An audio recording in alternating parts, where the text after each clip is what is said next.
Léonie Caillot, Tuente nous a rejoint sur le plateau. Donc, elle est promotrice culturelle, groupe Caillot. Elle nous vient d'Allemagne. Léonie, bienvenue. Herzlich willkommen.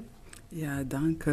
Alors, bonjour et bonjour aux téléspectateurs. Voilà, donc vous êtes avec nous sur le plateau, vous êtes au Cameroun depuis quelques jours, vous avez eu l'occasion de rencontrer des cinéastes, une séance de travail pour un film éducatif et même pédagogique de sensibilisation qui est en gestation. Mais peut-être signaler aux téléspectateurs que vous êtes la fille du célèbre Caillot Eli, et Camille Buran, vous connaissez Caillot Eli, le patriarche Caillot Eli qui a donné son nom à un carrefour à Bali. À Bali, oui, voilà. C'est la population qui a donné. Oui, non, je veux dire que la population a donné, voilà, son nom. C'était, nous on était jeunes, on était petits, et puis on chillait dans le quartier parce qu'on on jouait au football et tout, et puis lui il était là, et il me connaissait d'ailleurs. Chaque fois qu'on venait là-bas, c'est devenu un grand carrefour, un grand nom, Cailloli, tout le monde connaît ça. Alors Léonie, je le disais tout à l'heure, vous êtes promotrice culturelle. Vous pouvez dire brièvement ce que vous faites dans le domaine de la promotion de la culture en Allemagne. Vous avez le groupe Caillot que vous avez monté. Oui, j'ai le groupe Caillot que j'ai monté il y a plus de 3 ans. Et dans le groupe Caillot, il y a Caillot Event qui est chargé de l'événementiel, de la production d'événements, des événements culturels, de la conception aussi. Il y a Caillot Prod qui est chargé de la production et de la coproduction des séries et films. Et puis il y a la petite chaîne Caillot Eli TV sur YouTube chargée de la distribution. Alors le cinéma vous intéresse beaucoup. Ce projet de film portera sur quoi exactement?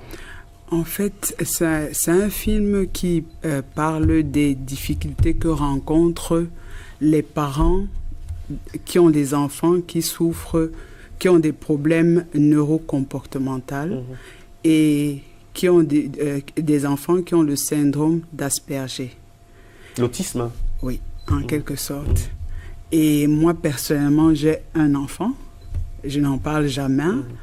Et mon but, c'est d'aider les parents, les encadrer et créer une école ici au Cameroun et pourquoi pas en Afrique. Passer par ce film pour pouvoir toucher le maximum de personnes. Alors quand on est parent d'enfants autistes, pour le quotidien, c'est très difficile. C'est très difficile. Extrêmement difficile. Donc à travers ce film, c'est pouvoir rassurer d'autres parents qui sont dans la même situation et leur dire que voilà, on se serre les coudes. Le cinéma à ce moment-là joue un rôle très important. Très très important, puisque le cinéma donne une visibilité, je peux dire, mondiale. Et j'avais constaté qu'en Afrique, ces enfants sont très marginalisés. On les traite encore... Alors ça, c'est une photo de nous, je crois que c'était à Francfort, en mai, l'été dernier. Oui, waouh, Village Festival, une belle surprise. Ouais, c'était les vacances, hein, on ne fait pas attention au look, c'était le look des vacances. Voilà. Ouais. Donc vous sillonnez des festivals en Europe, vous êtes présente pratiquement partout. Pour promouvoir. Vous avez fait venir pas mal de cinéastes aussi en Allemagne. Oui, Mitumba, Manolab. Mitumba, son nom, c'est son nom Ebenezer Kepombia, Jean de Dieu Tchegnebe, Manolab, Pasteur Big Mop et Calagan. D'accord.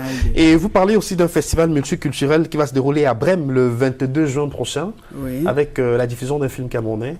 Oui, en fait, c'est un festival de culture internationale organisé par Africa Netwerk. Africa Netwerk, c'est une association dont les points focaux, c'est le réseautage, l'éducation, le développement durable. Et moi, j'ai plusieurs casquettes. Je suis chargée de la communication et des relations publiques.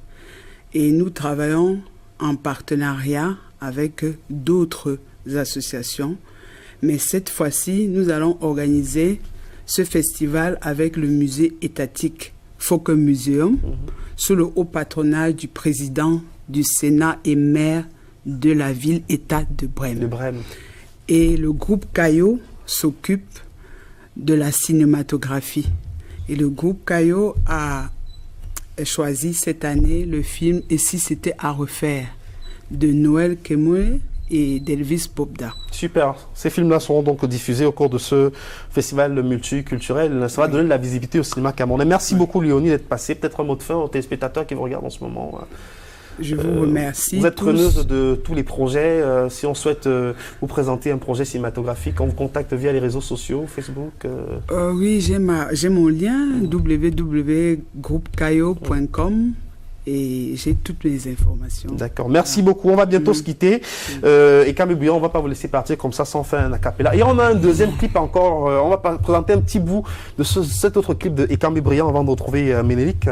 Rendez-vous demain de Thursday by Yaoba avec Costa. On n'oublie pas Tony Washington, vos musiciens. À partir de 20h, on va le dire comme ça. Motamonia Band. Le Motamonia Band. Oui, exactement. Voilà.